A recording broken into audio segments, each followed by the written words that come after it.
दोस्तों, पिछले पार्ट में हम लोगों ने हिंदू धर्म की उत्पत्ति और कुछ अन्य धर्मों के साथ इसकी समानता और कुछ अंतरों के बारे में बात की थी।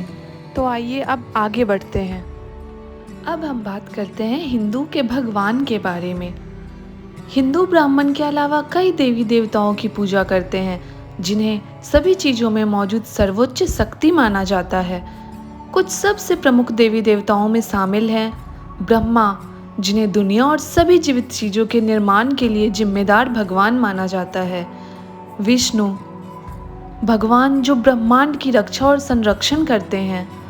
शिव, वह देवता जो ब्रह्मांड को फिर से बनाने के लिए उसे नष्ट कर देता है। देवी, वह देवी जो धर्म की पुनर्स्थापना के लिए लड़ती हैं। कृष्ण, करुणा, कोमलता और प्रेम के देवता। लक्ष्मी, धन और पवित्रता की देवी। सरस्वती, जिन्हें विद्या की देवी कहा जाता है।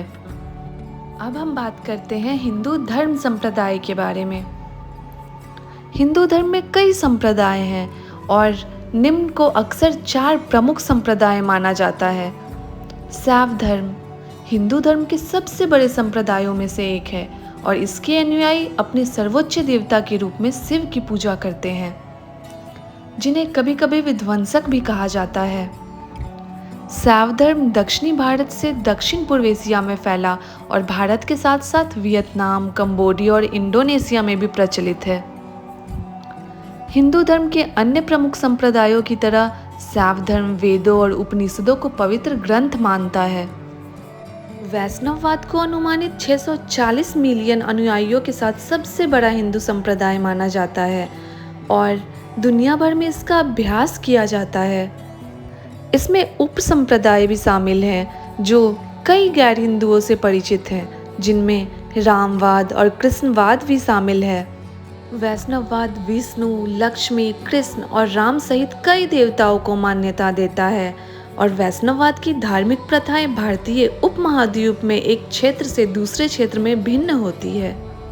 हिंदू धर्म की 4 प्रमुख परंपराओं में शक्तिवाद और कुछ हद तक अनोखा है, क्योंकि इसके अनुयायी एक महिला देवता देवी शक्ति, जिसे देवी के नाम से भी जाना जाता है, की पूजा करते हैं।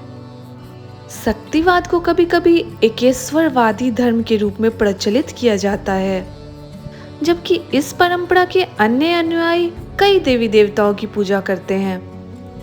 इस महिला केंद्रित संप्रदाय को कभी कभी शैववाद का पूरक माना जाता है, जो पुरुष देवता को सर्वोच्च मानता है। हिंदू धर्म की स्मार्टा या स्मार्टिज्म परंपरा अन्य 4 मुख्य धारा संप्रदायों की तुलना में कुछ हद तक अधिक रूढ़िवादी और प्रतिबंधात्मक है। यह अपने अनुयायियों को भारतीय समाज के ब्राह्मण उच्च वर्ग से आकर्षित करता है। स्मार्टिज्म के अनुयायी 5 देवताओं की पूजा करते हैं: विष्णु, शिव, देवी, गणेश और सूर्य। श्रृंगेरी में उनका मंदिर आमतौर पर संप्रदाय के पूजा केंद्र के रूप में पहचाना जाता है। कुछ हिंदू त्रिमूर्ति को ऊपर उठाते हैं, जिसमें ब्रह्मा, विष्णु और शिव शामिल हैं। दूसरों का मानना है कि सभी देवता एक ही की अभिव्यक्ति हैं। अब हम बात करते हैं हिंदू जाति व्यवस्था के बारे में। जाति व्यवस्था भारत में एक सामाजिक पदानुक्रम है जो हिंदुओं को उनके कर्म और धर्म के आधार पर विभाजित करती है।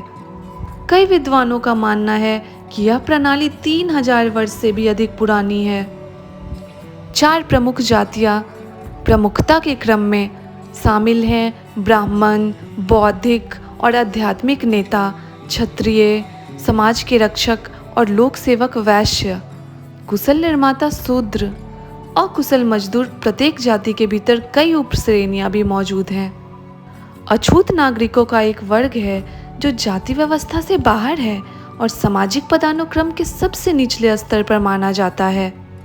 सदियों से जाति व्यवस्था भारत में किसी व्यक्ति की सामाजिक, व्यावसायिक और धार्मिक स्थिति के हर पहलू को निर्धारित करती है।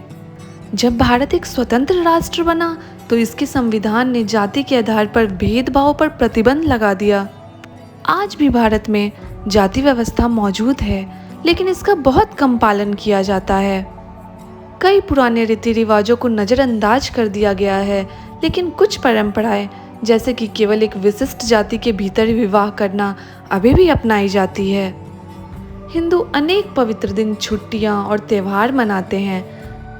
कुछ प्रसिद्ध त्योहारों में शामिल हैं जैसे दिवाली, रोशनी का त्यौहार, नवरात्रि जिसे उर्वरता और फसल का उत्सव कहते हैं, होली एक वसंत त्यौहार, कृष्ण जन्माष्टमी कृष्ण के जन्मदिन पर एक श्रद्धांजलि, रक्षाबंधन को भाई और बहन के बीच के बंधन का उत्सव कहते हैं, महाशिवरात्रि को शिव का महान त्यौहार कहते हैं। दोस्तों, तो अब अगले पार्ट में हम इन्हीं त्योहारों के बारे में विस्तार से बात करेंगे। दोस्तों, अगर आपको ये भाग पसंद आया हो तो अगला भाग देखने के लिए मेरे चैनल को लाइक करिए, शेयर करिए और सब्सक्राइब करिए।